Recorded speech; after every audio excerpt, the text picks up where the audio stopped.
Welcome back to ആൻമിയ travel tech. ഇത് നമ്മുടെ നീലഗിരി ജില്ലയിലെ പന്തലൂരിനടുത്തുള്ള ഒരു തേയില ഫാക്ടറിയാണ്.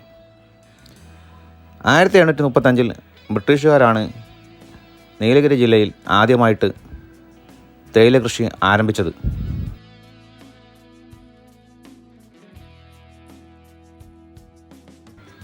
ചൈനയ്ക്ക് പുറത്ത് തേയില ഉൽപ്പാദിപ്പിക്കുക എന്നുള്ള ലക്ഷ്യത്തോടാണ് അവർ നീലഗിരിയിൽ തേയില വിത്തുകൾ കൊണ്ടുവന്ന് തേയില കൃഷി ആരംഭിച്ചത്.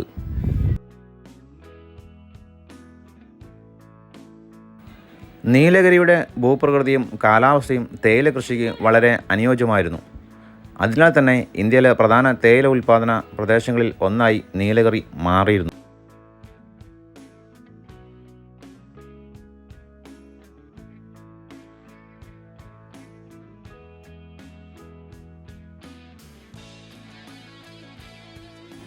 ഇവിടെയുള്ള ഈ ഫാക്ടറിയിൽ കയറി വീഡിയോ പകർത്തണം എന്നുണ്ടായിരുന്നു. എന്നാൽ ഇന്ന് അതിന് അനുയോജ്യമായ സമയമല്ല. പിന്നീട് എപ്പോഴെങ്കിലും ആകാം എന്ന് വിചാരിക്കുന്നു. നിരവധി തോട്ടം തൊഴിലാളികൾ ഇവിടെ ജോലി ചെയ്യുന്നുണ്ട് എന്ന് പറയപ്പെട്ടു. വീഡിയോ ഇഷ്ടപ്പെട്ടാൽ ഒന്ന് ലൈക്ക് ചെയ്യുക, ഷെയർ ചെയ്യുക. എൻ്റെ ചാനൽ ആദ്യമായിട്ടാണ് കാണുന്നതെങ്കിൽ ഒന്ന് സബ്സ്ക്രൈബ് ചെയ്യുക. താങ്ക്